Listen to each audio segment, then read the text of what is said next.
So a lot of you aren't married, and you'd like to be. And so we're announcing. No, I'm just No, and there's a lot of, look, there are families that are very conservative, there are families that are not as conservative, you come from religious backgrounds, some of you don't come from religious backgrounds, but the fact that you're here in an audience like this one means that you care about Islam. And you even if you want to get married, you'd like to do the right thing, right? And maybe you're interested in somebody, maybe you're already talking to them, maybe they're here with you, I don't know, but you're not married yet. So I wanted to actually, first of all, accept a reality. The reality of it is we're not living in righteous times, right? The Muslims, unfortunately, are dating. They are going out to dinner. They are chatting it up late at night, whatever it is they're doing. And it's happening. It's become a reality. And we have to deal with that reality. Our religion does not accept something that's wrong. And so I can't endorse something that's wrong. No, we don't have the right to, because this deen is bigger than us. Right? We are in submission to Allah's principles. But at the same time, there are this deen is also practical. Like it doesn't give people idealistic solutions, it gives them realistic solutions. This deen, at every step I study this deen, and any principle in this deen, I come away with this deen is so practical. It takes into consideration the realistic temptations of people, their tendencies, their temperaments, their situations, their difficulties. Allah did not send Islam to angels. He sent it to you and me. He knows who He created, and He knows who needs guidance, right? So if there are audience members that are in this circumstance, some of you are parents, your sons and daughters are dating and you don't know what to do about it, and how to go about, and you're in this strange bind and it's embarrassing to talk about, because who do you tell? That sort of thing. Or your daughter's insisting that she wants to marry this guy, or your son's insisting he wants to marry this girl, or something like that, and she's not even Muslim. That happens too. Or she's ready to accept Islam, but the mother says, accept Islam. Nobody talks like that. They don't. No, mothers don't talk like that. Mothers hold a knife behind their back and say, no, bring her over. Bring her over. I'll give her the shahada. She'll be a shaheed. Hold on, can you act that motion out? Yeah, one time for camera. Yeah. It was not on the mountains. Anyways. But anyway, what I wanted to ask you guys, because you guys are I'm allergic to fiqh, so that's why these two guys are here. So, what do you do in situations like this? Guy wants to marry this girl, they've already been talking or whatever, going out to dinner, and now they want to do the right thing, right? Or they want to get the family involved, they want to take good steps. Well, what do? Help them out. Help that one out over there. Look, he's shaking his head. I'm kidding. I don't see you. Now I do. He just got up and left. Okay. Well, obviously you gotta just talk to people, right? So you're gonna have to, at some point, there's this bizarre delusion that a lot of times young people live in, that somehow I can just proceed in this manner forward without ever dealing with the situation at hand. You are going to have to find a way to end up bringing your parents, your family into the situation. You're going to have to sit down and talk to them. And one of the things I tell a lot of young people is, and I'm going to get to the parents in a second, but I'm just speaking generally outside of any type of abnormality.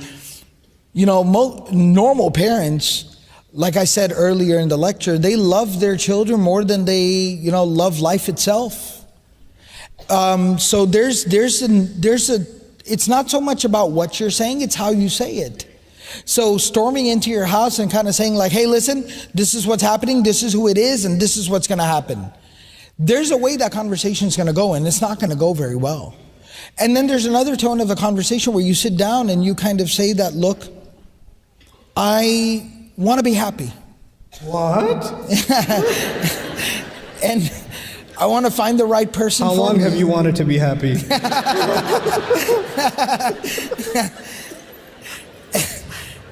And I want to find the right person And the last thing I'd want to do is hurt you or offend you in any way, but I really feel like this is the right person for me.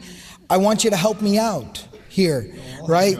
There's a chance that that conversation might go a little bit better. But that brings me to the other side of what he just demonstrated, that there's another reality.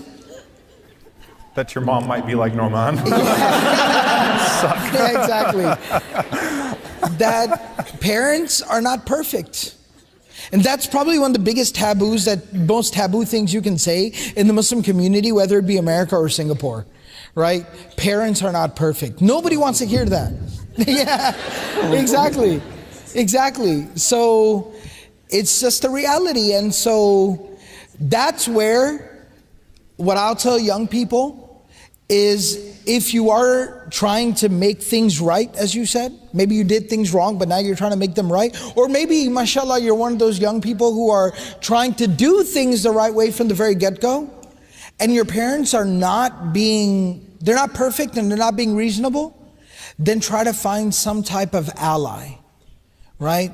But be careful not to kind of go with your own, but try to find some type of ally. And I have plenty of personal situations, meaning very close family and friends, community members, students, and things like that, whose parents were not being reasonable. I can say with 100% confidence, these young people, they were trying to do things the right way from the very get-go. They were being right, they were becoming correct, and the parents were not being reasonable. They, instead of just completely flying solo, they ended up trying to get some type of allies on their side. Maybe it was an uncle, maybe it was a grandparent, maybe it was the imam of the community, maybe it was somebody, right? Yeah, they did. You're trying to get around the subject like they didn't use you. They used you. I have the most amazing stories. I had a mom throwing plates at me. I was like dodging plates. It was amazing. Because the mom's like, okay, please tell him he can't marry her. And I said, well, actually, I just did their nikah. Yeah. I was like, I can't. It's completely valid for these two people to get married, especially her father, even from the fiqh position that the wali of the girl has to be involved. Her father's completely on board.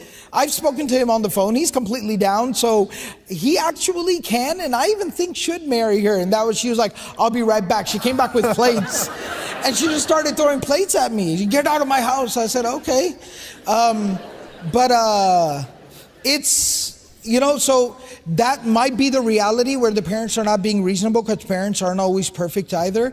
But in that situation, make sure you try to get some type of allies on your side. And here comes the little bitter pill for young people. If you're not able to get anybody that can see your logic, you can't get anybody to see your side of the situation. You're probably insane. Yeah. You're probably going things about the wrong way. So. And one thing that I would say, and I don't know if it's understood yet or not, but you don't wait a year to take your parents into confidence on these things either. You do it from the get-go. You do it from the get-go. You don't go get emotionally attached to someone, start going about things the wrong way, in a haram fashion, in a way that Allah, we're not talking about cultural norms now. See, here's the thing. Let's face it here. There is no way to know for a fact what type of person you're going to marry until you actually marry them. There is no way.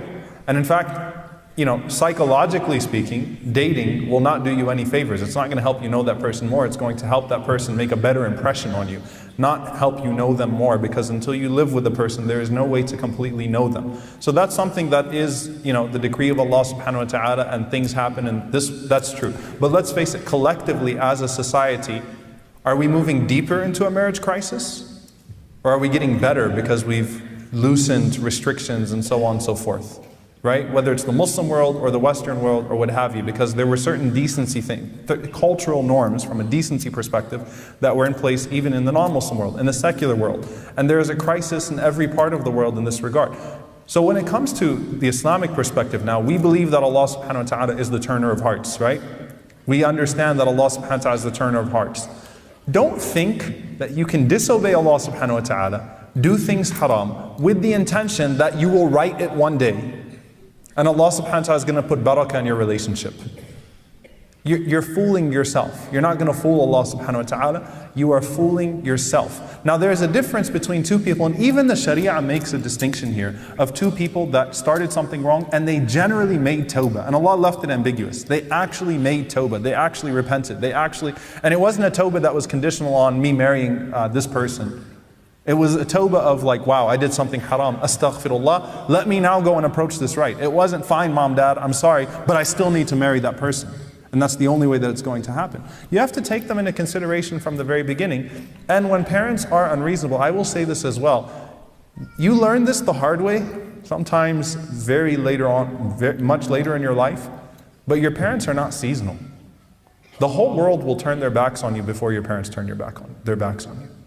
And you will learn that the hard way, right? Many, many times in life. With friends, sometimes with spouses, with whoever it may be, with mashayikh, with your teachers, with your closest friends. You will find that other people will be seasonal at times. Your parents will never be seasonal. They will not, even when your parents say, I'm not going to talk to you because you've decided to go forth with this, they don't really mean it.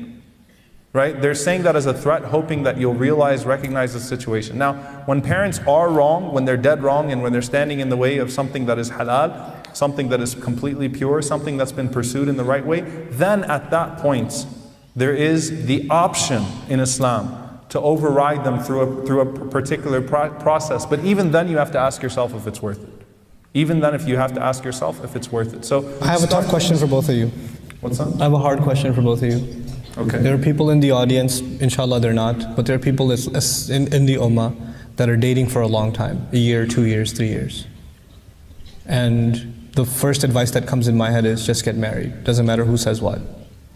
Because you're clearly not going to let each other go. I totally disagree. You don't? I completely disagree. That's setting them up, that's giving a temporary solution. You'll make them happy for now, but their relationship is going to fall apart. Look, I do marriages and divorces. I've been doing it for 10 years, personally. Okay. And most of the time when we gave in and said, okay, fine, just let them get married, they were divorced within 3 months because they've already gotten past all the rosy part of the relationship. What I would say instead is that you have to step back and seek rational advisors, like Sheikh Abdul Nasser said, that will let you know if whether or not this is a good idea or not. And if it's a good idea, and if the fundamentals are there and the foundations are there, and you can work through it and so on and so forth, then it's better for you not to make a long-term mistake, something that's going to damage you for the rest of your life, just because you made a short-term mistake and it's going to hurt you to get away from that. Man taraka shay'an lillah, awadahu Allahu khayran min. You leave something for Allah, Allah subhanahu wa ta'ala gives you something better than that. So look, if you've been in a relationship for a very long time and you really feel bad, you want to make tawbah, take a step back, ask Allah sincerely for forgiveness, then try to approach it rationally. Seek advice from people, whether or not you think this can be a good marriage or not going forward. Don't try to just take the pill that's going to make you feel good now and let you get married and then everything falls apart because you did not. Marriage is a rational decision. Marriage is not an emotional decision. It is supposed to be a rational decision. It's not supposed to be an emotional decision. So that's the point here. You look for compatibility. What is the main reason that people fall apart in relationships? Compatibility, correct? Lack of compatibility. You look for compatibility. You can't find that if... All right, I'm just going to stop now. No, I'm listening. I'm totally listening. You can't determine whether or not a person is compatible if the only thing you've seen are roses and nice restaurants and sneaking off into movie theaters and having conversations where half of the conversation is just fluff. No, it's you can't determine. Yeah, when you're in the situation, you're basically blinded by your own emotions and what's going on, right? So what you're saying is, like we see this in any situation, you bring in a fresh set of eyes, you bring in a fresh, different outsider's perspective. We know that in business all the time. You bring in a consultant who's not in the company, right? Who can. It's not, but there are certain human realities, right? And the human reality about when you are in an experience, when you are experiencing it at that moment, there are certain blinders that you have on. You're just not being able to see the big picture here. Here's the thing. Here's why I disagree with both of you. And I'm totally okay with disagreeing with people. I have learned to revel in disagreement. It is my dessert. So how many marriages and divorces have you done? Oh.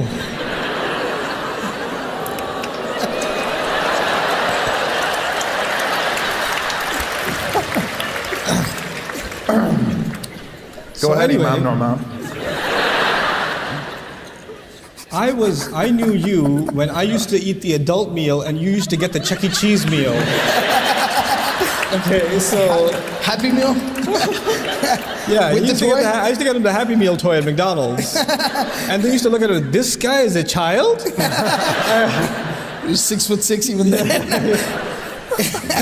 Anyway. So, what was I saying? Yes. So here's what I'm saying. If there are people that are in a religiously not sanctioned relationship, they're dating. And I specifically mentioned they're involved in this kind of a relationship for years. My argument and my problem is that these people are emotionally invested in each other. Yeah. And they have spent quite a bit of time together. Right or wrong, they've already done that. My personal problem is, why should this be some other man's fault that his now wife has emotionally already invested herself in someone else who's not going to leave her head anytime soon? And this is going to be a problem later on. Like they almost like they deserve each other at this point. Like this is my thinking about this problem. And maybe they don't get married, fine. But at least they should be given the option to pursue this. If you want to add the rational element to this too, they were never rational to begin with. Can we black and white? Huh? Can we agree that it's not black and white? It's Sure. a case-by-case situation. Sure, it is a case-by-case situation. But this is, the problem becomes with these families, they say, well, you can marry anything you want, not her. That's the one. Well, no, that's still very much a possibility. And yeah, I don't disagree with you there. Well, I think we're talking about two different issues. I think that as far as the family is concerned, the family has to kind of resign themselves to the reality at this point that these two individuals are so emotionally vested into each other that they're going to be useless to any other human being. Actually, they're going to destroy somebody else's life. Yeah, that's what right? I'm arguing. No. So I think from the family perspective, that's fine. I think what we're talking about is those two individuals themselves, they just have to understand that the premise, this amazingly solid foundation that they think that their relationship is built on is actually really flimsy and very superficial. That's what we're just saying. Yeah. So maybe you're saying that if they're going to fail, you have to sometimes kind of let people fail to know that they made a mistake. How many people actually end up marrying their first crushes or end up marrying the person that they thought was going to be their, prince in shining armor and that was going to be their, how many people end up actually going forth with that, marrying that and end up in happy marriages? It's a very small portion of humanity, not just very turbulent relationships. Extreme, and what happens is, one of the things that Allah subhanahu wa ta'ala tries to protect us from with and I don't even want to call them restrictions, because al-asl fi al-ashya' al-ibaha, the basis of all things in Sharia is that it's permissible unless it's proven to be haram. But one of the reasons why Allah subhanahu wa ta'ala directs us in this way is that our interactions before marriage should be in a way that it is as rational as possible, that the position that we're taking, that when we're deciding to go into this lifelong commitments, the average divorce rate worldwide now is 48%. In America, it's close to 60%. That is going to happen. It's inevitable. There was divorce in the time of the Sahaba. And those numbers are skewed because like 50% of the population doesn't even believe in marriage anymore. Right. So only 50% of people get married and 60% of them end up divorced. Right.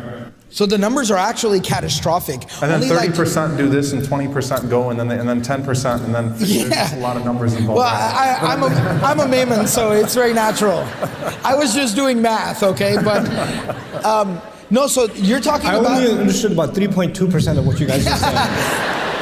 I'm just saying the reality is only 30% of people in America are married. That's it. That's scary. So there's the extreme of, which we were taught was ideal Islam, which I've heard many times. I've heard, and I'm sure you've heard this as well, parents that will tell their children, I married your mom without even seeing her. Right? You had bad eyesight or something. We didn't even know each other and alhamdulillah it worked out. But they're miserable and so on and so forth, right? There is a sunnah precedence here. The sunnah worked out is a very loose term. The sunnah precedence of this is people who want to get married should talk to each other, not ask each other what your favorite color is or what's your favorite song or, do you like long walks on the beach too? And No, but like actually have serious conversations about compatibility. Should actually sit down and discuss things within a controlled environment where their emotions cannot get the best of them. And that's the whole purpose of not allowing absolute khalwa, absolute seclusion. Because when you're in it, that's why Allah subhanahu wa ta'ala, it's called the spider's web, al-ankabut, right? Allah subhanahu wa ta'ala describes it as the most flimsy of houses. When you're in a spider web, when you're caught. You can't see outside of it. It's the most flimsy of homes, but a bug that's caught inside of it, right, is not getting out. Why? Because you can't see past it. You think that that's your reality and you've resigned yourself to that. And it's irresponsible for everyone to say, okay, fine, go ahead. Go ahead and ruin your life. No, if it's something that, because you're talking about parents that stood in the way of something that was unjust, that they were not justified in doing so. That's where the imam comes in, or that's where someone comes in, or an ally comes in and says to the parents, you need to chill. You need to calm down. Alhamdulillah, at least it's a Muslim. At least it's someone that, at least they pursued each other for the right reasons. Yes, maybe because of the circumstances, they thought it would be an innocent phone call. They ended up talking too many times. They ended up meeting a few times and so on and so forth. But there was still some level of conscience. And let me hold back for the sake of Allah subhanahu wa ta'ala. At that point, you act as a facilitator. At that point, you act as a facilitator. But it's not black and white.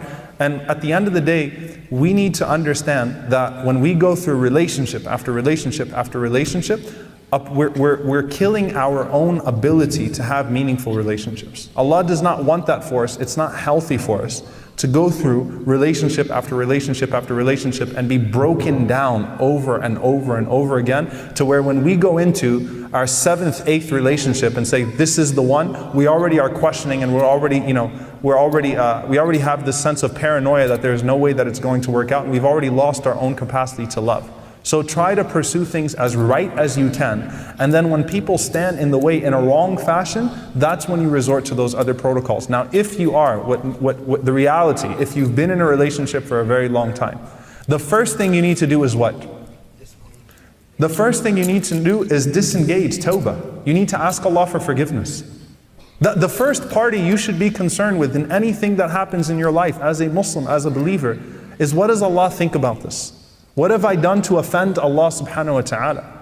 The first thing you need to do is seek forgiveness. Seek forgiveness sincerely from Allah subhanahu wa ta'ala, no matter what the outcome of the situation is. Astaghfirullah, I've messed up. Oh Allah, guide me to what's best for me. I've messed up.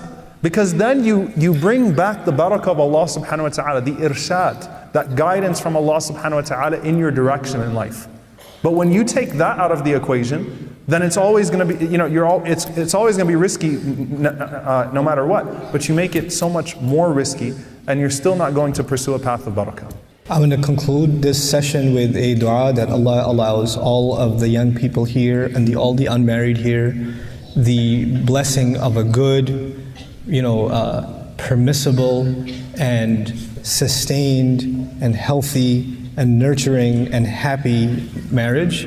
And I pray that Allah Azza wa Jal gives the parents happiness with them in the marriage of their children, and the children happiness in the marriage to each other, and Allah provides them with righteous children that can carry the flag of Islam in the future, inshaAllah ta'ala.